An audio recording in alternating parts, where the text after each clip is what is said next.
नमस्कार, आप देख रहे हैं कालचक्र। मैं हूं रश्मि और मेरे साथ है प्रश्न कुंडली विशेषज्ञ पंडित सुरेश पांडे जी। तो पंडित जी, सबसे पहले बहुत बहुत स्वागत है आपका। धन्यवाद। अब तक नहीं देखी है आपने अपनी कुंडली, तो आज जरूर देखिए, क्योंकि आपकी कुंडली में कुछ ऐसा है जो आपका वक्त बदल सकता है। जरूर देखिए कालचक्र। जी हाँ, आज ही अपनी कुंडली पर जरूर गौर करें। आपकी कुंडली में ही छिपा है आपकी सफलता का राज। आपकी कुंडली बताएगी किस देवी देवता की पूजा और उपाय करने से मिलेगा महालाभ। आपकी कुंडली बदल सकती है आपका आने वाला कल। कुंडली से कैसे जुड़ी है आपकी किस्मत, यही आज कालचक्र में प्रश्न कुंडली विशेषज्ञ पंडित सुरेश पांडे जी आपको बताएंगे। तो ध्यान से देखिए अपनी कुंडली और आज का कालचक्र। और इसके अलावा अगर आपका भी कोई प्रश्न है, सवाल है, तो आप हमें फोन कर सकते हैं। हमारा नंबर है 0120-665-2411। तो शुभ मुहूर्त जानने के बाद चलिए अब अपनी चर्चा की शुरुआत करते हैं हम। अगर आपकी कुंडली में भी सूर्य शनि एक साथ है, अगर आपकी कुंडली में मंगल सूर्य एक साथ है, या फिर शुक्र और सूर्य एक साथ है, तो फिर आपको अपनी किस्मत चमकाने के लिए किस भगवान की पूजा करनी चाहिए, कौन सा पौधा लगाना चाहिए और कौन से उपाय जरूर करने चाहिए, पंडित जी बताएं।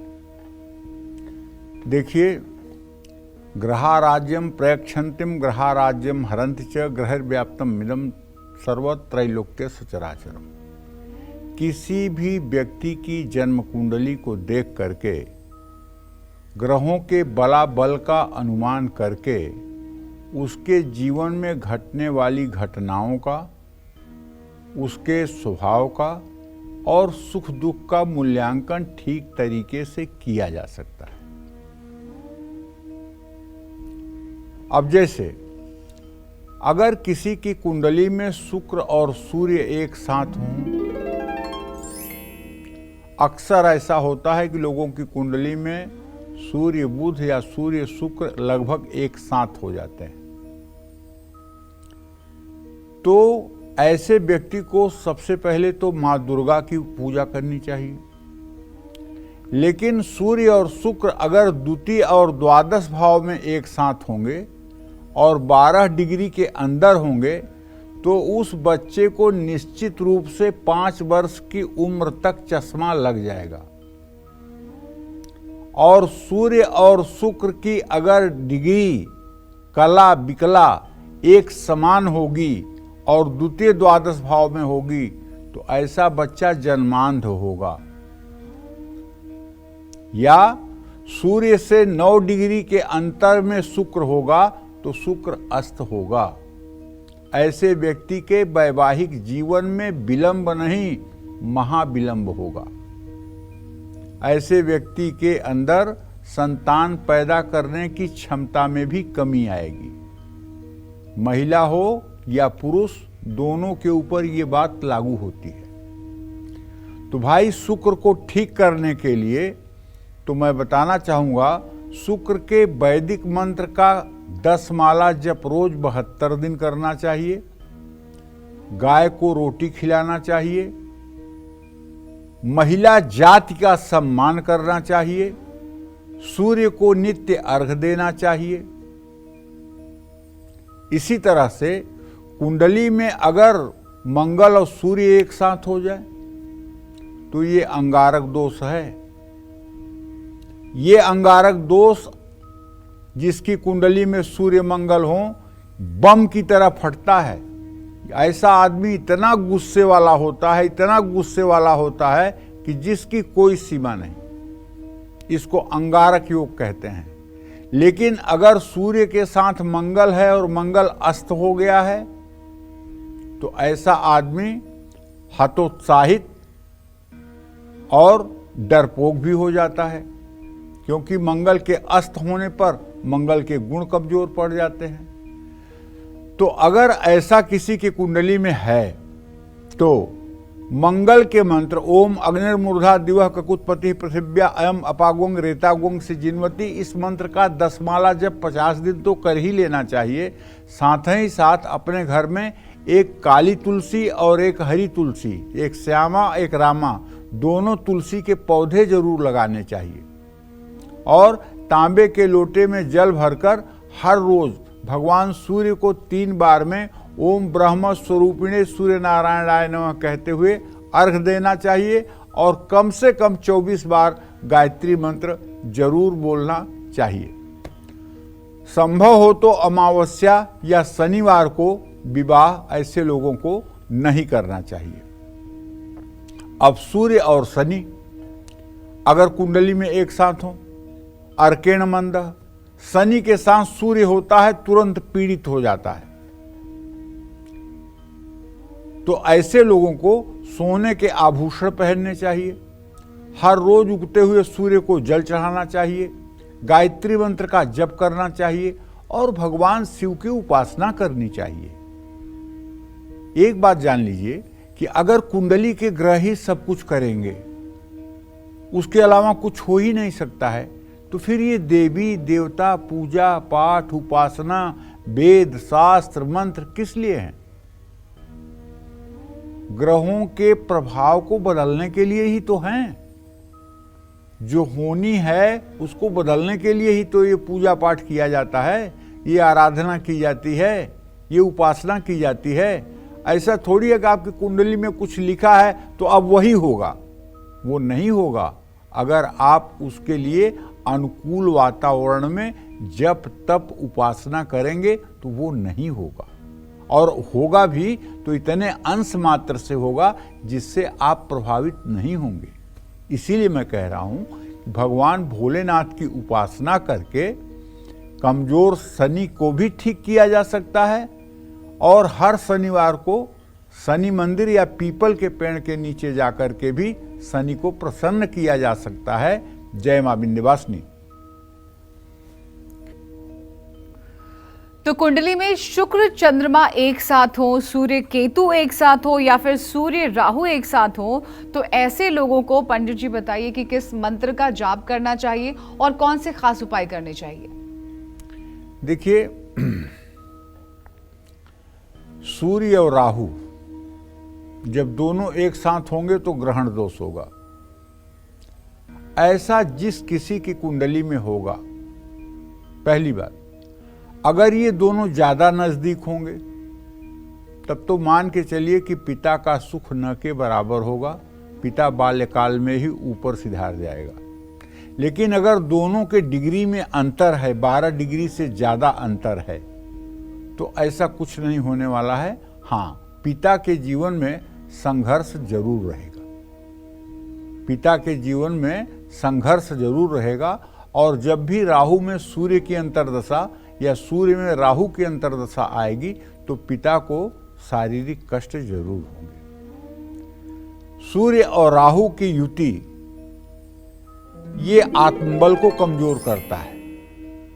ऐसा व्यक्ति जानता तो सब कुछ है, लेकिन 10 लोगों के बीच में अगर उसे बोलना है तो वो बोल नहीं पाता है। हेजिटेशन इतना ज्यादा उसके अंदर भर जाता है कि वो अपनी बातों को कह नहीं पाता है। ऐसे लोगों को चाहिए कि अगर अपने आमूल चूल इस योग को बदलना है तो प्राणायाम करें। और कौन सा प्राणायाम?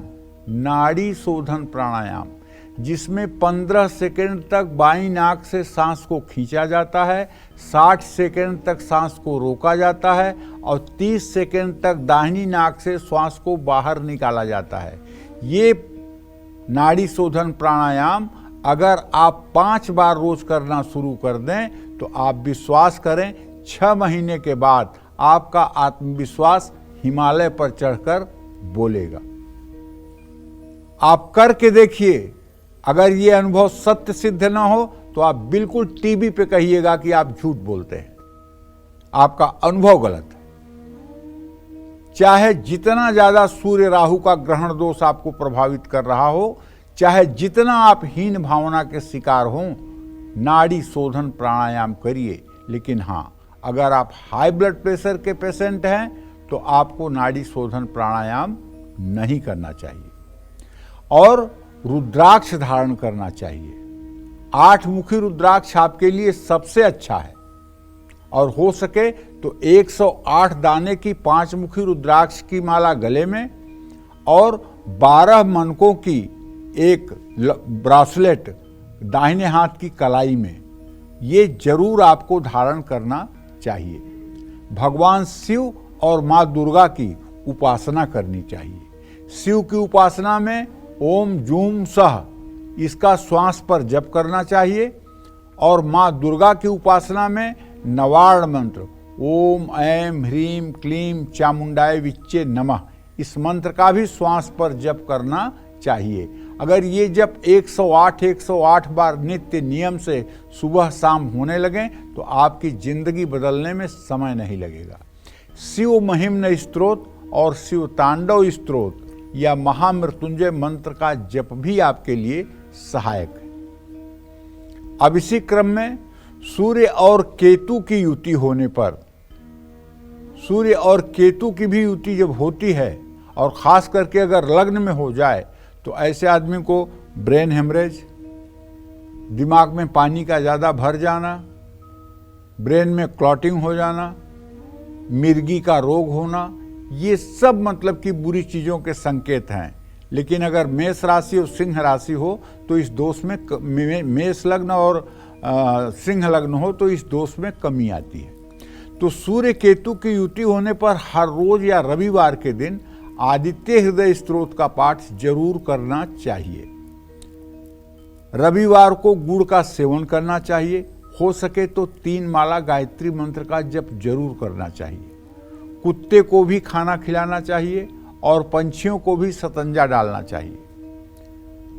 अगर कुंडली में शुक्र और चंद्रमा दोनों की युति हो तो ऐसे लोगों को चांदी का आभूषण धारण करना चाहिए। शुक्र और चंद्रमा जब एक साथ होंगे तो निश्चित रूप से ऐसे लोगों को एलर्जी की प्रॉब्लम होगी। डस्ट एलर्जी हो सकती है, कोल्ड एलर्जी हो सकती है, किसी भी तरह की एलर्जी हो सकती है और इससे फेफड़े प्रभावित होते हैं। इससे आदमी को शीत प्रकृति बन जाती है। तो इससे बचने के लिए निश्चित रूप से प्राणायाम सहायक है। अनुलोम विलोम प्राणायाम भी इसके लिए सहायक है। जय मां विंध्यवासिनी। तो अगर आपकी कुंडली में मंगल राहु एक साथ हो या चंद्रमा शनि एक साथ हो तो आपको क्या करना चाहिए? पंडित जी बताइए, ऐसे लोगों को अपनी डेली लाइफ में क्या बदलाव लाने चाहिए, कौन से खास उपाय करने चाहिए और कौन सा पाठ करना चाहिए? देखिए, ऐसा है, मंगल जो है साहस और पराक्रम का ग्रह है और चंद्रमा मन का कारक ग्रह है। चंद्रमा और शनि की जब युति हो जाती है ना तो इसको ज्योतिष शास्त्र में कहते हैं विष योग। ऐसा व्यक्ति हर समय नेगेटिविटी का शिकार रहता है और मानसिक रोगी हो जाता है। अगर अष्टम भाव में खास करके चंद्र शनि की युति हो जाए तो ऐसा व्यक्ति भूत प्रेत की बाधा से भी ग्रसित होता है। ऐसे व्यक्ति को नींद भी नहीं आती है और हर समय ऐसे व्यक्ति के किए हुए कार्य का पूरा परिणाम नहीं मिलता है। तो अगर आपकी कुंडली में चंद्रमा और शनि एक साथ हैं तो ऐसे में आपको जो सबसे बड़ा सटीक उपाय है वो तो ये है कि आपको अपने बाईं आंख के ऊपर चलता हुआ चंद्रमा इमेजिन करके और ओम सोम सोमाय नमः का 24 मिनट जप करना चाहिए, अगर आप ठीक होना चाहते हैं तो। दूसरी बात, अगर कोई घायल जानवर है, कुत्ता बिल्ली, तो उसका आपको ट्रीटमेंट उपचार करवाना चाहिए। दूसरी बात, आपको अपने जीवन में सच, केवल सच बोलना चाहिए। तीसरी बात, क्रोध और वाणी दोनों पर नियंत्रण रखने की कोशिश करना चाहिए। हनुमान चालीसा का पाठ करना चाहिए। रात में दूध नहीं पीना चाहिए। माथे पर मलयागिर चंदन और केसर का तिलक जरूर लगाना चाहिए। इसी तरह से कुंडली में मंगल और राहु की युति हो जाए तो भैया ये भी एक प्रकार का अंगारक योग होता है। ऐसे आदमी को भी बहुत गुस्सा चढ़ता है। ऐसा आदमी भी हर समय छोटी छोटी बात में आग बबूला हो जाता है, लड़ाई करने लगता है। तो अगर आपकी कुंडली में भी मंगल और राहु की युति है तो आपको मंगल का जो वैदिक मंत्र है, ओम अग्निर्मूर्धा दिवः ककुत्पति पृथिव्या अयम अपागुंग रेतागुंग सिजिन्वती, इस मंत्र का, और ओम रांग राहवे नमः, ओम कयान चित्र शिव आभूधूति सदा बृह कया सचिष्टया वृता, राहु का वैदिक मंत्र, इनका 108 बार जप करना चाहिए। और राहु के लिए 7 प्रकार के अनाज और कंबल शनिवार के दिन किसी जरूरतमंद को दान करना चाहिए। हनुमान चालीसा और बजरंग बाण का पाठ करना चाहिए। घर में विवाद की स्थिति पैदा न होने दें। अंगारक चतुर्थी पर 7 तरह का अनाज दान करें। पानी में चंदन या इत्र डालकर स्नान करें। राहु की शांति के लिए काली उड़द, काले चने, काले तिल, ये भी आप दान कर सकते हैं, ये भी फायदेमंद रहेगा। जय मां विंध्यवासिनी। इस बीच हमारे साथ कालचक्र के एक दर्शक जुड़ गए हैं उन्नाव से। बहुत बहुत स्वागत है आपका। अपना नाम बताएं, डिटेल्स बताएं और पंडित जी से सवाल करें। जी, मेरा नाम अयोध्या प्रकाश सिंह है और मैं अपने बच्चों के विषय में जानकारी लेना चाह रहा हूँ। बताइए। जी, हमारे बच्चा विनायक सिंह नाम है और उसकी जन्म तिथि है 15/6/2015, 1 बजे दोपहर की जन्म तिथि है। और बिटिया है हमारी, उसकी जन्म तिथि है 7/11/2019, ये शाम की 8:05 की है। तो इनके भविष्य के विषय में जानकारी लेना चाहते हैं और हम अपने विषय में थोड़ा जानना चाहते हैं। हमारी 20/8/1979 डेट ऑफ बर्थ है और हम प्राइवेट ही काम कर रहे हैं, तो थोड़ा सा अपने भविष्य में भी जानना चाह रहे हैं। चलिए, सबसे पहले आप अपने बेटे के बारे में जान लीजिए। पंचम भाव में सूर्य स्वगृही होकर के बैठा हुआ है और बृहस्पति की पूर्ण दृष्टि है। आपके बेटे का भविष्य बहुत अच्छा है, इसमें कोई दो राय नहीं है। पढ़ेगा, लिखेगा, सज्जन और बहुत ही परोपकारी होकर के दुनिया में नाम करेगा। बेटी के बारे में आपने प्रश्न पूछा है तो उसके बारे में बता दूं, शुक्र शनि का सदाष्टक योग है। बेटी की सेहत बहुत अच्छी नहीं रहती है। सेहत न अच्छी रहने के कारण पढ़ाई बहुत अच्छी नहीं कर पाएगी। इसके सेहत पर ध्यान दीजिए, ये स्वस्थ रहे इसका प्रयास करिए।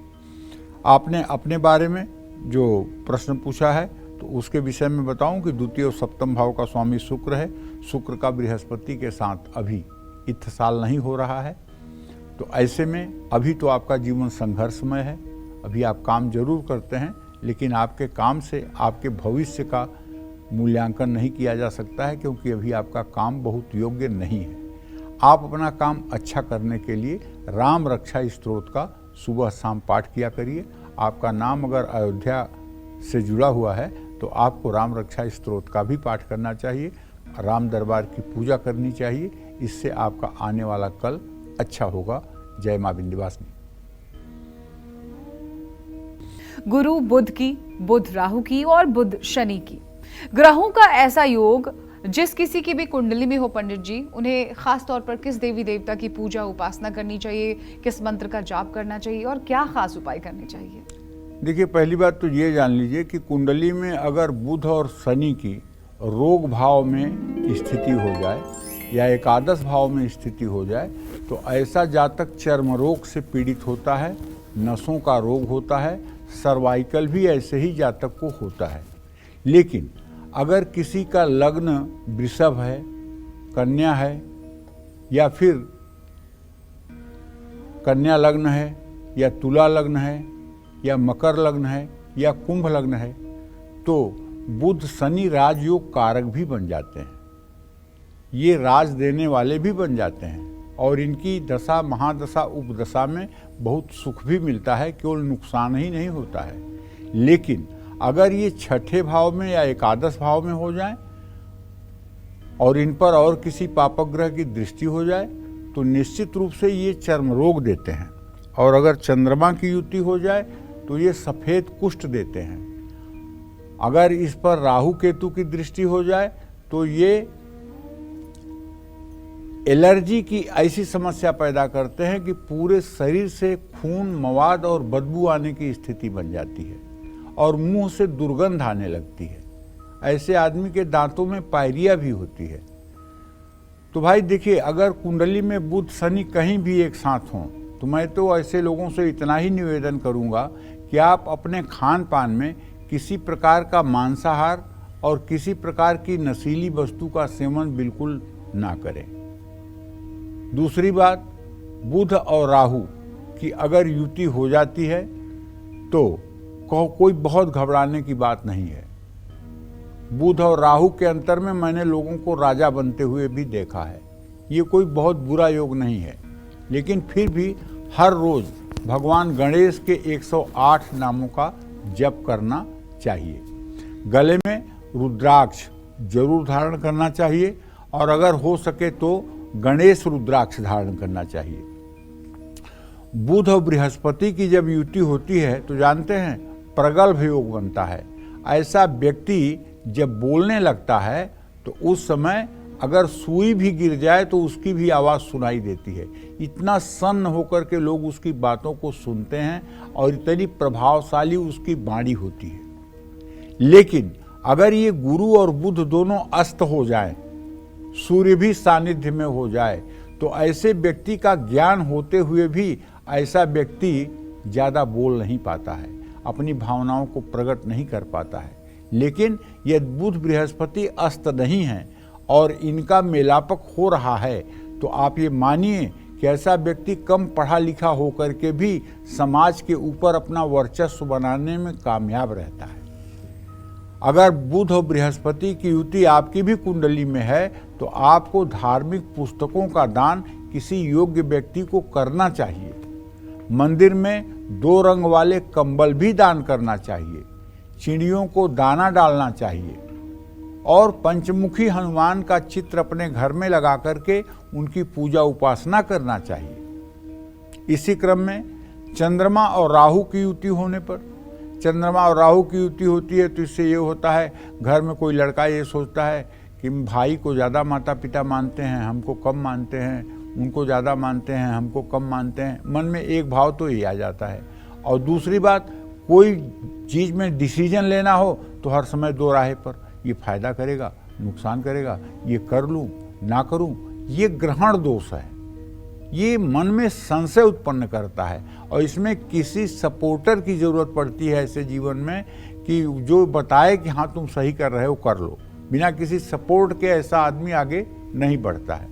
तो ऐसा अगर योग है तो सोमवार को शिवलिंग का गंगा जल से नित्य अभिषेक करना चाहिए और ऐसे व्यक्ति को तो पूरा रुद्र सूक्त याद कर लेना चाहिए और रोज रुद्र सूक्त के मंत्रों को बोलते हुए भगवान शिव का अभिषेक करना चाहिए। सोमवार को भगवान शिव को खीर का भोग भी लगाना चाहिए। चंद्रमा को मजबूत करने के लिए पूर्णिमा का व्रत भी जरूर रखना चाहिए, इससे चंद्रमा मजबूत होता है। और चंद्रमा को अर्घ भी देना चाहिए। जल, दूध, सफ़ेद फूल और थोड़ा सा चावल डाल करके, हल्दी डाल करके आप चंद्रमा को रात में, चांदनी रात में अगर व्रत करके अर्घ देते हैं तो निश्चित रूप से इससे आपकी मानसिक स्थिति मजबूत होती है। जय मां विंध्यवासिनी।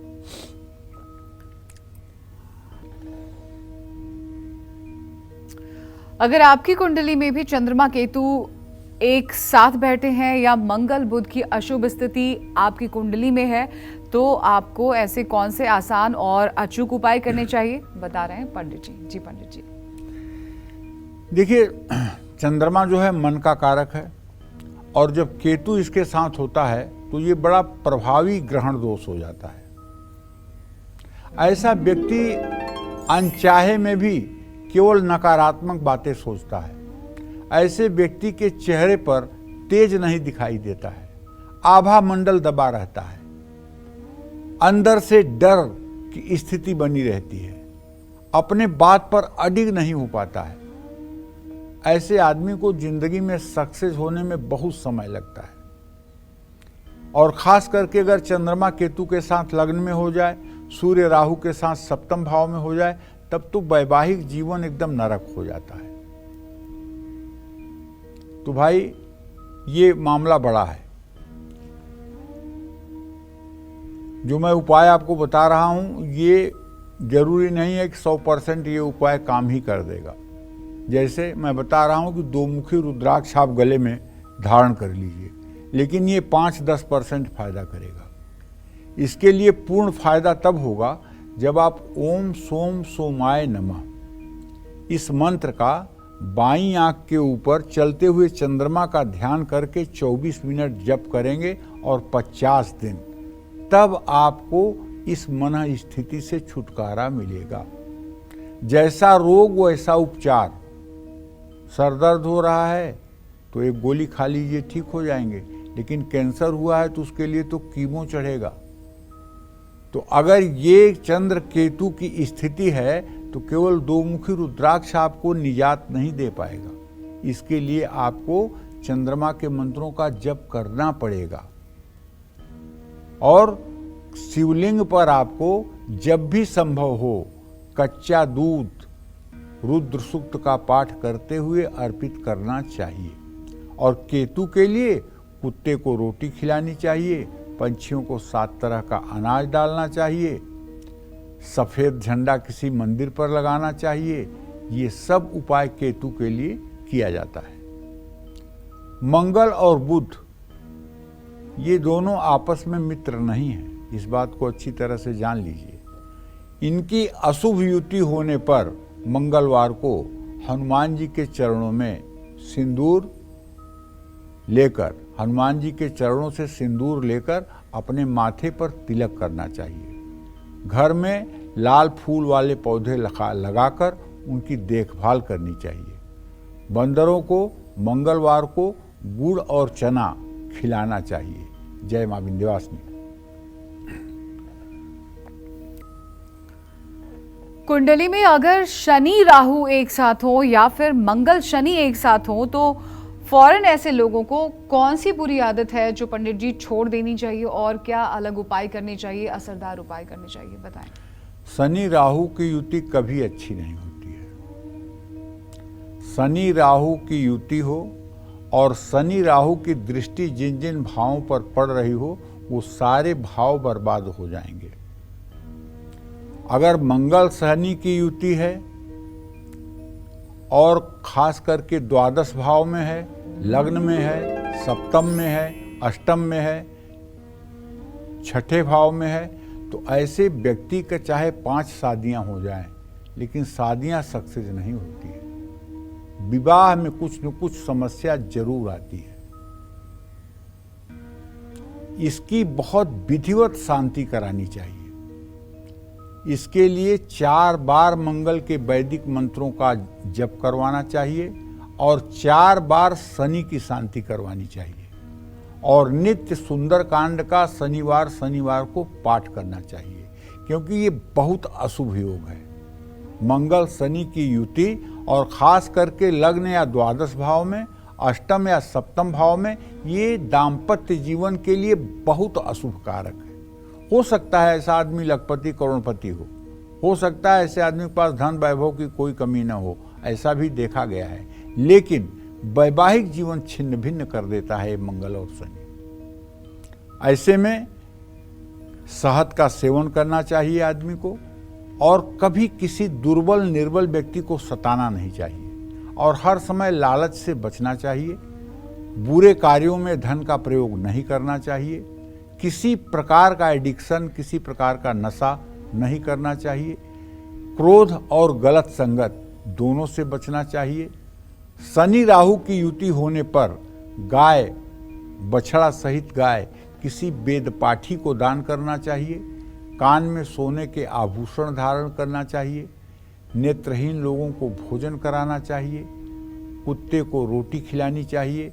मांसाहार और नशीली पदार्थों से सदा दूरी बना करके ही रखनी चाहिए। जय मां विंध्यवासिनी।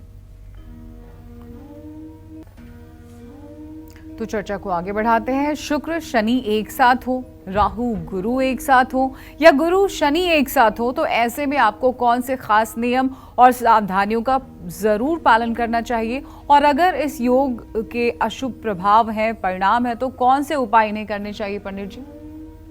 देखिए, अगर कोई मेष लग्न का जातक है और उसकी कुंडली में बृहस्पति शनि एक साथ हैं, तो ये कोई बुरी बात नहीं है, ये तो उसके लिए अच्छा है। 9 मेष 10 मेष की युति हो गई, लेकिन इसको धर्म कर्माधिपति योग नहीं कह सकते।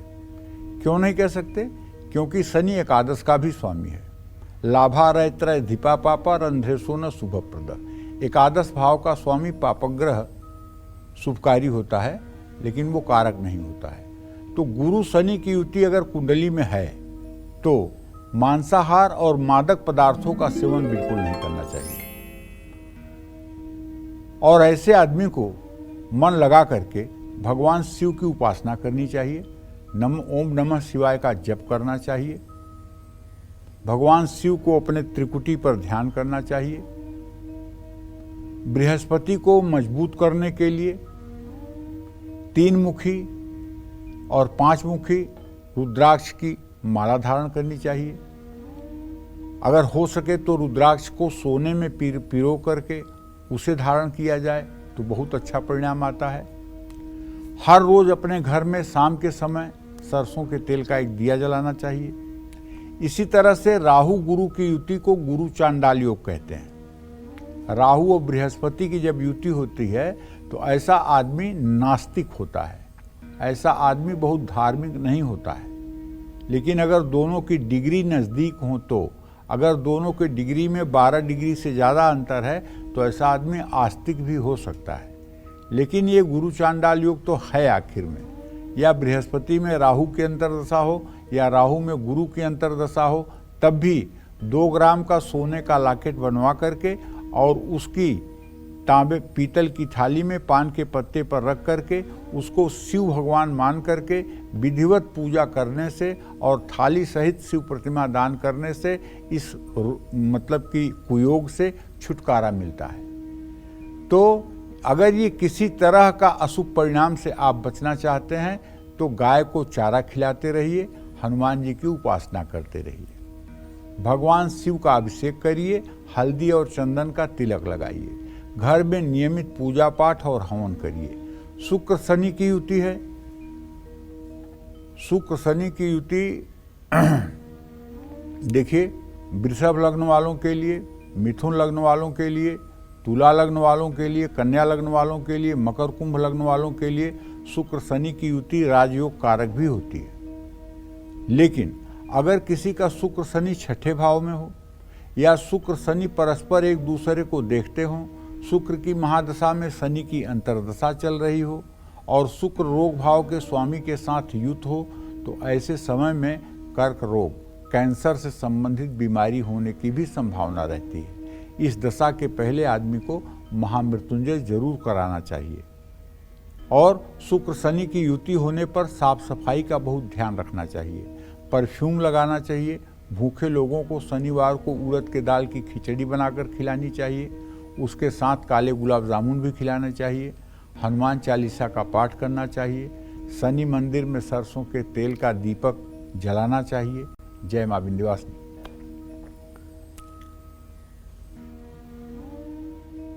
तो कुंडली में गुरु चंद्रमा एक साथ हो या कुंडली में सूर्य बुध एक साथ हो तो आपको हर काम में सफलता कैसे मिलेगी, पंडित जी ये बताएं। और साथ ही साथ ये भी बताएं कि इन्हें खास तौर पर किस देवी देवता की पूजा करनी चाहिए।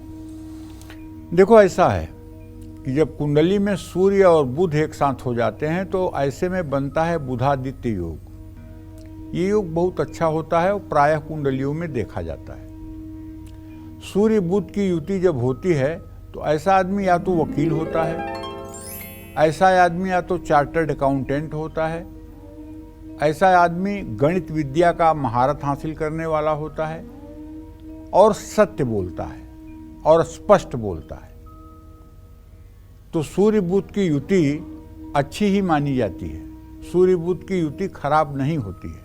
लेकिन अगर बुध हस्त हो जाए और सूर्य के एकदम सन्निकट हो जाए तो ऐसे व्यक्ति की स्मरण शक्ति क्षीण हो जाती है। पढ़ता तो बहुत है, मेहनत बहुत करता है, याद बहुत करता है, लेकिन सब भूल जाता है। तो इसके लिए बुध ग्रह का उपाय करना चाहिए और सूर्य के मंत्रों का भी जप करना चाहिए। बुध के मंत्रों का जप करना चाहिए। 41,000 बुध के वैदिक मंत्रों का जप करने से और ओम बूम बुधाय नमः इस मंत्र का 10 माला रोज जप करने से स्मरण शक्ति तीव्र होती है और ब्राह्मी वटी का सेवन भी ऐसे लोगों को करना चाहिए। भगवान गणेश की पूजा करने का भी विधान है।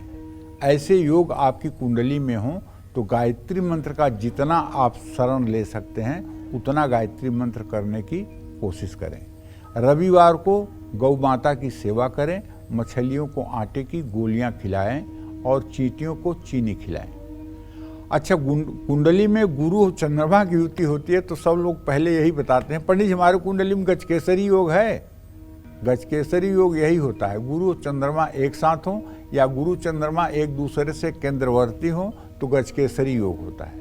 गजकेसरी योग कोई ऐसा योग नहीं है कि आप प्रधानमंत्री बन जाएंगे या आप राष्ट्रपति बन जाएंगे।